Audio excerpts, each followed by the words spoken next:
Assalamualaikum warahmatullahi wabarakatuh. Alhamdulillahillazi ahyana ba'dama amatana wa ilaihin nusyur. Allahumma rabbi syrah li sadri wa yassir li amri wahlul 'uqdatam min lisani yafqahu qawli wasaddid lisani wahdi qalbi bihaqqi sayyidina Muhammadin sallallahu alaihi wasallam.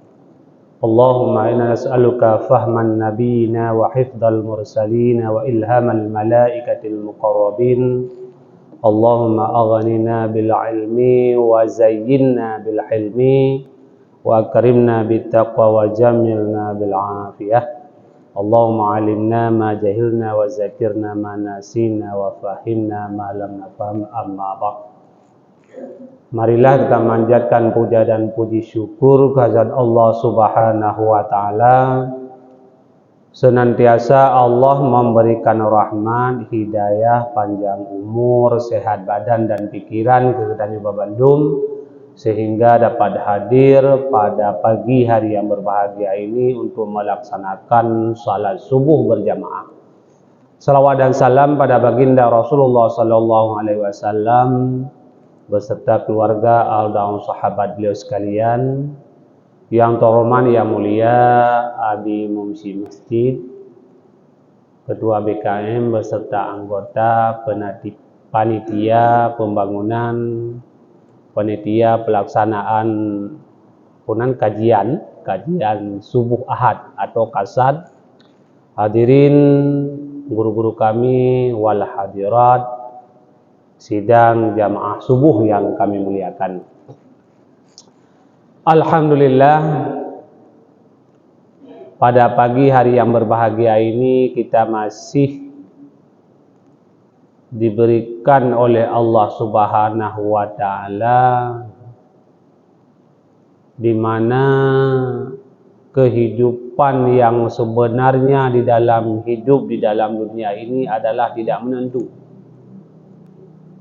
Mulai daripada ekonomi yang tidak menentu, kesehatan yang tidak menentu, bahkan kehidupan pun hari ini kita dalam hidup ini tidak menentu. Maka salah satu doa yang dianjurkan tatkala kita bangun tidur, alhamdulillahilladzi ahyana ba'da ma amatana wa ilaihin nusyur. Itu bertanda bahwa kehidupan kita tidak menentu.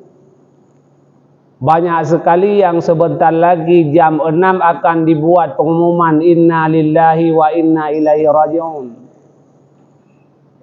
Kalau kita kaji berapa banyak orang yang meninggal di waktu malam dan di waktu siang hari, jawabannya banyak yang kita dengar adalah tatkala di waktu malam. Ledatat orang yang meninggal waktu malam ketimbang di waktu urang. Maka alhamdulillah yang seperti yang saya sampaikan tadi bahwa kita hari ini masih diberikan oleh Allah Subhanahu wa taala kehidupan, tidak termasuk dalam pengumuman-pengumuman yang sebentar lagi akan dibuat pengumuman.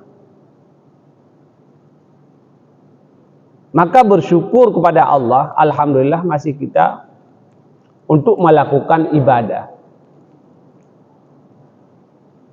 Maka dengan kehidupan yang tidak menentu, yang tidak bisa kita tentukan, tentunya tugas kita walaupun bermacam gejolak yang kita hadapi, bagaimana cara untuk mengumpulkan amal kebaikan yang dimana di saat pengumuman nantinya, kapan-kapan ya Allah takdirkan, kita sudah ada bekal menghadap yang namanya akhirat. Nyo yang paling penting. Kadang-kadang katanya merasa terlena. Sudah sering saya sampaikan bahwa kita selalu banyak program tetapi lupa terhadap bahwa program Allah itu kapan yang akan diberhentikan kita daripada kehidupan. Programnya, katanya kan. Tua tu. Apalagi yang memang kadang-kadang kita umur memang di penghujung, kau umur 70, 80, mantap program bola tahu dia. Mantap program yang secara rasio, secara akal mungkin untuk terjangkau. Maka alhamdulillah katanya mantang geberi oleh Allah Ta'ala kesempatan, mantang geberi kesehatan, mantang geberi hidayah untuk melakukan ibadah pada pagi hari yang berbahagia. Namun hadirin sidang jamaah salat subuh yang kami muliakan,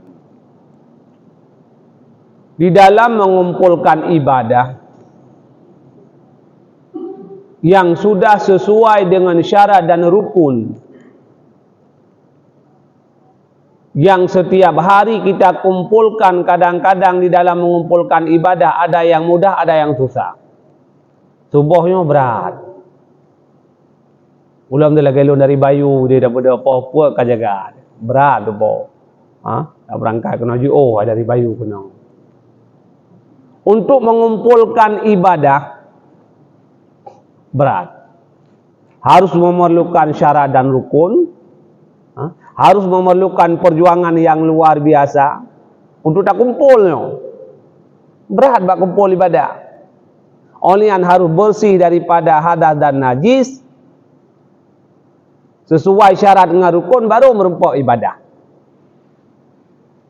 Persoalan yang ingin saya sampaikan pada pagi hari ini, apa saja yang bisa menghancurkan ibadah. Nyo kumpul kata pertama itu cara pada kumpul, kada dengar bagure-gure, kada dua genyo bagian daripada kumpulan ibadah.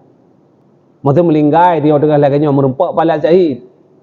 Dikira orang yang buat. Dengar ada dua pok melinggai dia. Allah Ta'ala urut akhirat beliau akan mendapatkan pahala syahid kata sebagai orang yang belajar.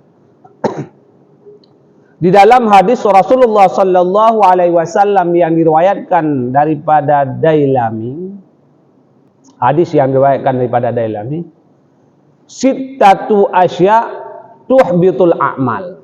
Ada 6 perkara yang bisa menghancurkan amal kebaikan. Nyo payah ingat. Baik mita tok leh kumpul menelih tapuatan. Ya, jadi ada 6 perkara yang bisa menghancurkan amal kebaikan. Yang pertama, istighalu bi ghuyubil khalqi. Salah satu yang bisa menghabiskan amal kebaikan adalah berbimbang dengan bi'uyubil khalqi, dengan aib seseorang manusia. Lalu katanya dengan aib kekurangan yang dimiliki oleh orang lain tanpa tersadari, baik itu upah, caci, hasud, dengkinya mentapa ni.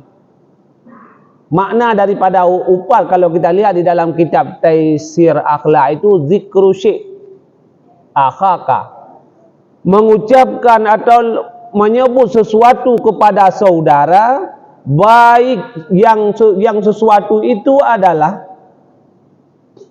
yang bisa mengurangi kehidupan saudara katanya. Nah, kekurangan bak saudara katanya tak sebut lagi katanya walau di depan, apalagi di belakang. Nah, sesuatu kekurangan bak syarah tanya, bak ngon tanya, diliket tak ucapkan nyan kepenan dengan upat. Atranya na baganya.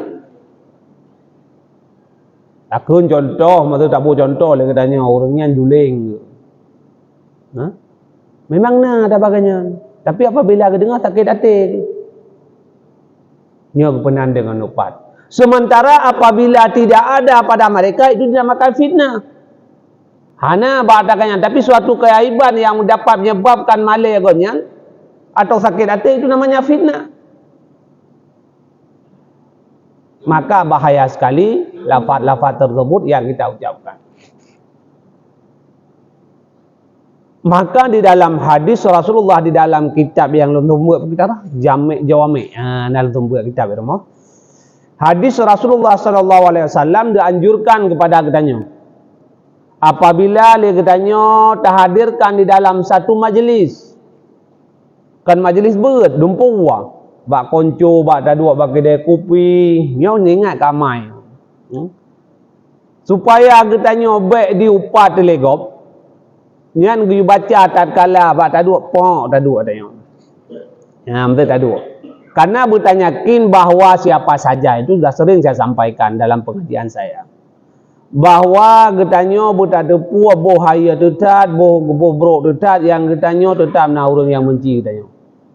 Baik tak fikir bandum sayang katanya nya hana yang menabi mentayang god gena mukjizat hana ditayang bandum. Mesti tanya guru pengajian tetap ada orang yang tidak senang. Maka Rasulullah menganjurkan doa tersebut. Wate katanya wate taduk pernah taduk dalam sebuah tempat dia baca bismillahirrahmanirrahim. Allahumma salli ala sayyidina Muhammadin nabiyil ummi wa ala alihi wa sahbihi wa barik wa sallim doa. Dikirim oleh Allah Ta'ala seorang malaikat untuk YouTube abah orang yang lain han diupat katanya. Yang wate taduk. Begitu juga waktu tak muda. Itu kalau dalam musyawarah atau dalam musyawarah dalam rapat yang begitu alot rapat sehingga menurut pikiran dia nyo pasti akan diupat drog untuk lepas drog. Nah pendapat drog yang pasti anak sesuai dengan yang harapan orangnya. Juga demikian. Pra tak muda bismillahirrahmanirrahim. Allahumma salli ala sayyidina Muhammadin nabiyil ummi wa ala alihi wa sahbihi wa barik wa sallim. Dan insyaAllah bina majlis menurut dalam hadisnya, bina dalam majlisnya dalam kelompoknya yang jana diupat katanya dikirim oleh Allah Ta'ala malaikat untuk YouTube abah haruh pegah katanya. Karena kebiasaan katanya ada dalam rapat kadang-kadang boleh masjid, boleh di luar masjid, boleh masalah pembangunan. Karena untuk menyatukan pikiran itu bukan hal yang mudah. Karena ada kemauan masing-masing. Tengok tak pegah mana dia, kan dia pegah mana dia, itu juga kadang-kadang sama. Maka tatkala awak katanya budak, otomatis yang dianjurkan untuk baca alif tanya. Maka hadirin sidang jamaah yang dimuliakan Allah Subhanahu wa taala, itu menghindari untuk terjadi ghibah terhadap katanya. Sementara orang yang mengucapkan seperti yang saya sampaikan tadi, maka akan menghabiskan amal kebaikan yang kali kita lakukan. Yo hana tak sadari ngo. Pegah je langit-langit, tapi hanya tidak kita sadari bahawa ini yang banyak kita lakukan. Bahkan dalam satu hadis, sebahagian sepertiga yaitu ahli neraka itulah orang-orang yang mengupan. Orang-orang yang membuka aib orang lain. Ini beribarat dengan istighalu selalu. Dinyan bu, ditengok oh yang dah jalan apa yang kau mendum. Maka harus berhati-hati di dalam hidup ini, di dalam melakukan yakin dalam beribadah. Mudah-mudahan tidak yakin di dalam melakukan upat dan janji. Apalagi ketika Tuhan kapan tion kan? Dalam kerja anak mau tajuk kita dua kerot populannya tanpa populan jih tanpa. Nyo yang harus kita ingat katanya. Hadirin yang dimuliakan Allah Subhanahu wa taala. Begitu juga dengan hasud, dengki, yang taboh. Begitu juga dengan iri. Maka dapat menyebabkan yaitu menghabiskan amal kebaikan. Yang kedua, wakiswatul qalbi, keras hati. Penyebab daripada keras hati kalau kita lihat di dalam kitab tasawuf adalah akilul haram. Pajuh harta haram adalah menyebabkan kita keras hati. Keras hati gara-gara kita otak pajuh harta haram. Haram itu jelas dalam kitab Majlis Susaniyah hadis Rasulullah, inna halala bainan wa innal harama bainan wa bainahuma umurun mutasyabihatun la ya'lamuhunna katsiran minan nas. Hartanya oleh heboh tau. Ana lebih. Yang pertama halal itu nyata, kemudian haram juga jelas, kemudian wa bainahuma umurun mutasyabihatun la ya'lamuhunna katsiran minan nas. Harta syubhat. Harta syubhat adalah harta yang memang hanya meripu ke harta katanya atau orang yang lain. Nyo yang perlu kita ingat. Maka daripada sebab makanan yang haram, maka akan mengakibatkan kiswatul qalbi, keras hati. Wate keras hati apa yang akan mengakibatkan? Yang pertama, menghiraukan dosa yang telah kita lakukan. Tua terhadap dosa yang tak buat. Maka harus hati-hati. Salah satu dosa yang kita nyohana ingat adalah sumpah. Yaitu na pejabat bo PNS, bo penyempeh, bo PNS ubijen dosa. Sumpahnya merupakan sumpah. Sumpah kadang-kadang waktu disumpahkan kami bersama walaupun sama, maka tetap sumpah itu, apalagi sumpah di dalam kita menjalankan perintah negara ini, banyak sekali kekurangan-kekurangan yang kita lakukan. Maka sumpah itu akan kena. Maka apabila kena, wajib membayarkan kafarah. Pukul pernah tahu kafarah sumpah? Dalam Al-Quran juga pernah diterangkan, kalau tidak salah dalam surat Al-Maidah ayat 89 kalau tidak salah, menyangkut dengan kafarah yang harus kita keluarkan. Kewajiban bagi kita orang yang katuhar kapan dia nanti kita kerja. Padunggo na mutasi itu. Setiap mutasi ada pelantikan, ada sumpah. Pernahkah kita memberikan kafarah sumpah? Apa kafarah sumpah itu dalam ibarat kitab Nasabo, Nalung Kopi? Ada beberapa hal yang bisa kita membayarkan kafarah sumpah. Wal kafaratul yaminuhu wal halifu idha hanan mukhayyarun fiha baina salasati asya. Ibarat kitab. Orang yang kafarah sumpah itu apabila kena. Dia madung kena. Mukhayyarun fiha min salasati asya. Maka boleh memilih kepada 3 hal. Ahaduha raqibatun mu'minatun salimatun min uyubi. Yang pertama, memerdekakan satu budak daripada yang terlepas daripada keaiban dan usaha. Mampane budak main. Yang kedua berada kalian. Wasaniha, kemudian yang kedua, wa it'amu, memberikan asyaratu miskinan, kullu miskinin muddan.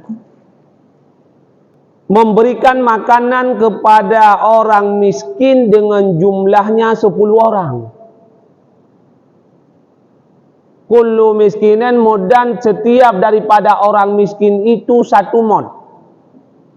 1 mod ni dalam bahasa kita setengah hari. Nyo yang harus kita lakukan.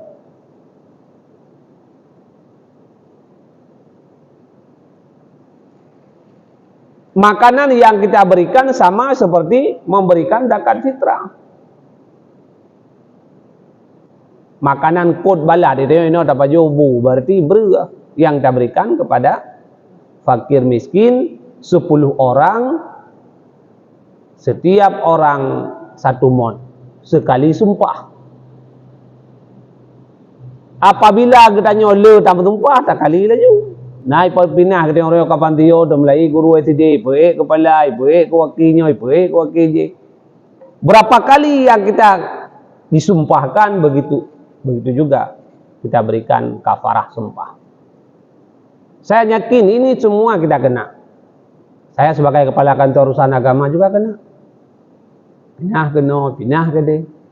Karena yang kita lakukan itu tidak sesuai. Kadang-kadang banyak sekali kebijakan-kebijakan yang kita lakukan. Cok kebijakan mana? Cok kebijakan mudi. Hantar cok kebijakan ke kau di tengok. Itu kamu di kantor urusan agamanya kejadian. Kadang-kadang hantar humuna 15 euro ke kau di itu tak. Hantar pun nikah. Aturan negara tidak boleh. Ini contoh barang boleh. Ke kau di beraya hantar kepegah bak tanya oleh awal ke pegah kau di. Sementara pada tak umum ni kan set. Otomatis kan payah tak nikah laju. Walaupun hana tak biak buku negara telah menentang. Agama tidak menentang. Kafarah sumpah tetap kena. Ini contoh yang lain, contoh orang prinsip yang hana untuk apa contoh lain. Artinya setiap kita punya jabatan disumpahkan otomatis, walaupun kita mengambil kebijakan sumpah itu tidak ada istilah kebijakan. bersih lagi orang yang tak lek kurma. Hana pat cop je. Selama memang ka kenang dan tetap apabila kena itu tetap akan tembus. Maka harus hati-hati. Yang ketiga, wakis watuha. Memberikan pakaian kepada orang yang miskin juga 10 orang. Maka boleh mukhayyarun ibarat dalam kitab, artinya bisa memilih salah satunya sebagai kafarah sumpah yang telah disumpahkan. Itu jadi ada sumpah geror kalau pegawai. Bahkan tatete dari menghindar daripada sumpah. Tapi apa hendak dikata. Tapi ini yang harus kita lakukan.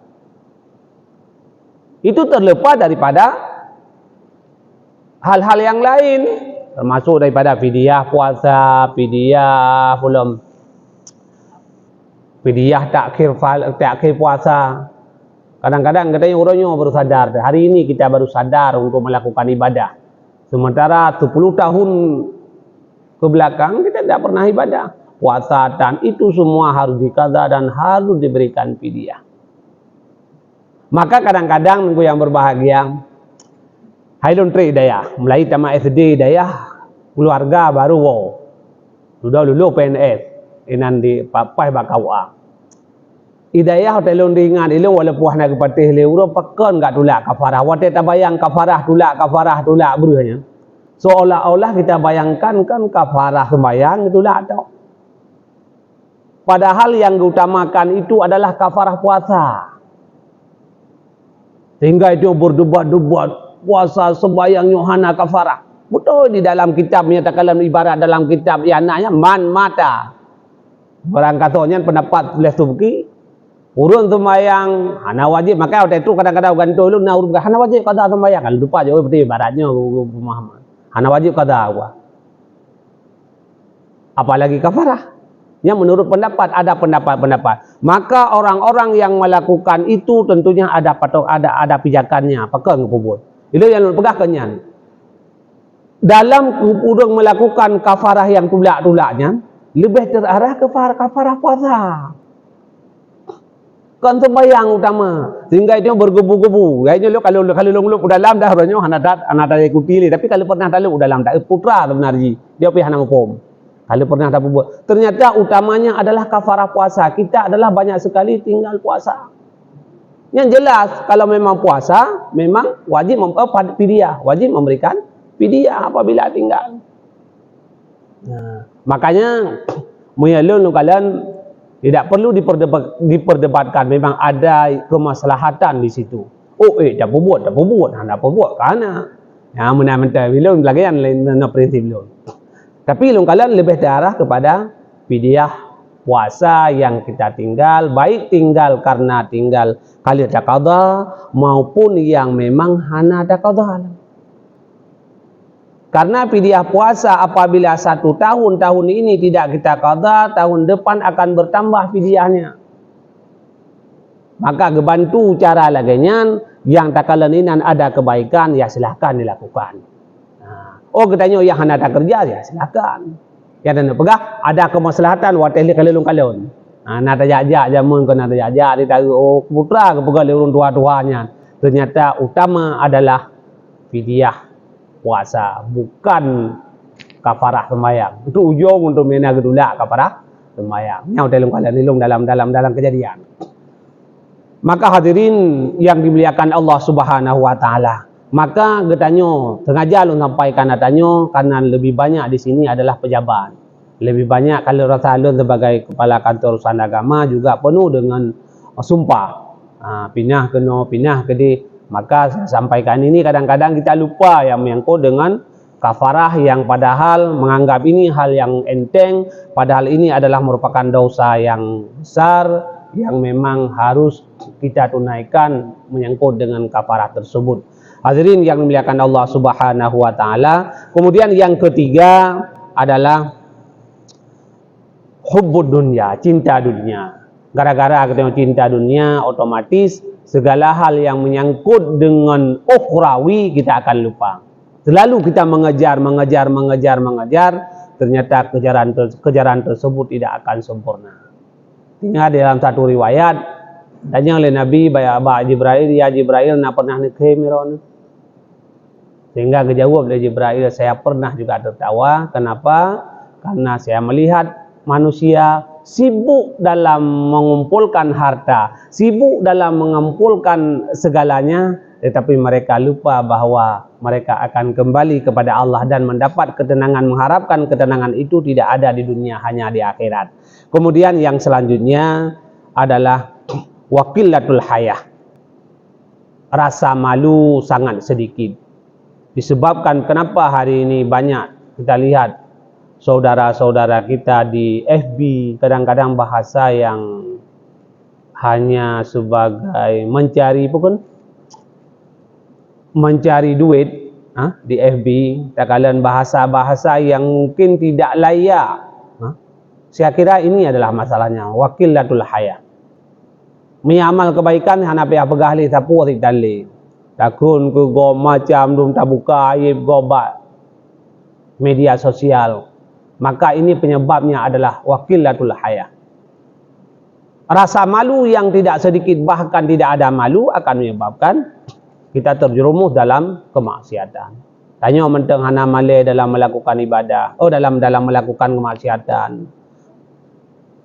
Pekerjaan-pekerjaan yang kita lakukan yang bisa menyebabkan kadang-kadang murka kepada pribadi, maka inilah salah satunya yang menyebabkan menghapuskan amal kebaikan yang kita lakukan.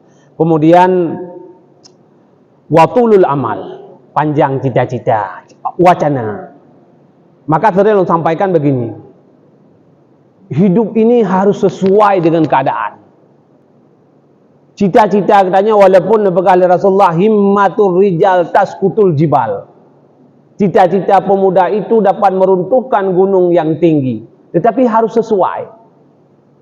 Karena Rasulullah itu adalah elastis.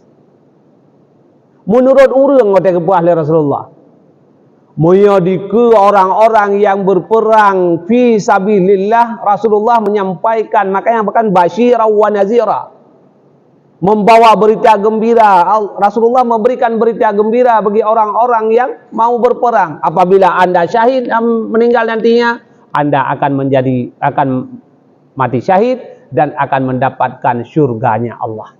Itulah semangat bagi orang-orang yang berperang. Orang-orang yang miskin juga begitu. Rasulullah menyampaikan, walaupun kita miskin nantinya di akhirat tidak terlalu dihisab, akan diberikan pahala. Jadi tergantung orang kepegang Rasulullah. Maka itu baik tiap apa hadis Rasulullah. Mudih kepegang muna kepegang tiga sapu ke Rasulullah ya. Jadi waktu kita baca kitab beda-beda. Bahkan beda bekas contoh yang lain. Antara kitab tasawuf dan kitab fikih, kadang-kadang pendapat di tasawuf langsung kepada haram. Maka ketika tasawuf harus hati-hati. Kadang-kadang pernah gebuat baik guru tasawuf. Tak pegah lagi baik-baik haram. Ada itu katanya fikih hana haram tak dawa ada. Kajian apa yang dia pakai itu beda. Jadi beda-beda pendapat. Maka kadang-kadang itu yang diperdebatkan lagi berusaha ada yang disampaikan oleh Abi Kinire menyangkut dengan kepiah hana tak pakai dalam sembahyang tinggal jamaah kena jamaah kepada hanasah. Nanti ada banyak pakon hanasah sehingga terjadi perdebatan. Tidak perlu diperdebatkan. Itu pendapat beliau yang beliau sampaikan menurut ilmu beliau. Mungkin ilmu tasawuf yang dipakai. Di dalam ilmu fikih tidak sahnya jamaah. Paling-paling kalau kita tidak pakai yang namanya kupiah, hanya menutup oleh hukumnya makruh. Makruh itu hukumnya untuk pribadi, tidak untuk jamaah. Masalah. Jadi kita tidak perlu untuk memperdebatkan. Itu ada pendapat yang memang kadang-kadang pendapatnya menop, tinjauannya tasawuf, tinjauannya fikah. Jadi beda-beda tinjauan. Bukan salah. Kita yang mencerna mungkin tidak sampai ke sana. Maka hadirin yang dimuliakan Allah Subhanahu wa taala, kita kerap tim. Jadi tulul amal sesuai dengan kemampuan. Jadi jangan terlalu bercita-cita. Tak kalang katanya lahir daripada orang yang biasa. Rencana aja ke presiden. Jauh. Tanya hana tajak tikulah. Rencana aja ke camat. Jauh. Walaupun terkedi Allah Ta'ala yang aja ke peti ramikulah tajak. Berkece itu terserah. Tapi yang anda pegang secara adat yang jauh. Tapi yang sesuai dengan yang diharapkan oleh Rasulullah, himmatul rijal tasqutul jibal, itu sesuai, pemuda memang sesuai. Jadi inilah yang namanya tulul amal. Yang terakhir hadirin yang dimuliakan Allah Subhanahu wa taala, wadzalimu li nafsihi la yantahi. Menzalimi dirinya la yantahi, yang tidak henti-hentinya. Makna zalim ini adalah sama seperti Nabi Adam alaihissalatu wassalam yang selalu membacakan dengan Siti Hawa, qala rabbana zalamna anfusana wa illam taghfir lana wa tarhamna lanakunanna minal khasirin. Wahai Tuhan kami, telah kami zalimi diri kami. Wa illam taghfir lana, seandainya Engkau tidak mengampuni kami, kemudian kami akan menjadi orang-orang yang rugi. Artinya melakukan kesalahan bukan artinya Nabi Adam kesalahan. Kita melakukan kesalahan itu adalah termasuk daripada kezaliman. Hana ada sembahyang, hana ada ibadah, tidak menjaga anak dan istri, juga akan menjadi kezaliman.